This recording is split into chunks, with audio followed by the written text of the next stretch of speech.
আজকে একটা নতুন ব্লগ নিয়ে চলে এলাম। আজকে আবার পৌঁছে গেলাম শকুন্তলা কালী মন্দিরে। শকুন্তলা কালী মন্দির ঘিরে অনেক অলৌকিক কাহিনী প্রচলিত আছে।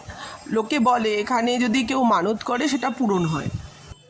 24 মে শনিবার গিয়েছিলাম এই মন্দিরে পুজো দিতে। সারা বছরই শকুন্তলা কালী মাকে বেদিতে পুজো করা হয়।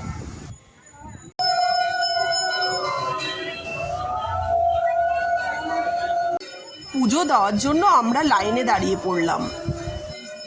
এই মন্দিরে বছরে একবারই রক্ষাকালী পুজো হয়।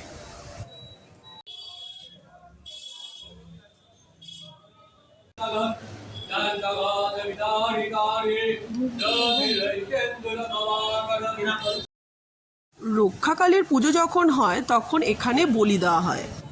মন্দিরের বাইরে মোমবাতি আর ধূপকাঠি জ্বালানোর ব্যবস্থা আছে।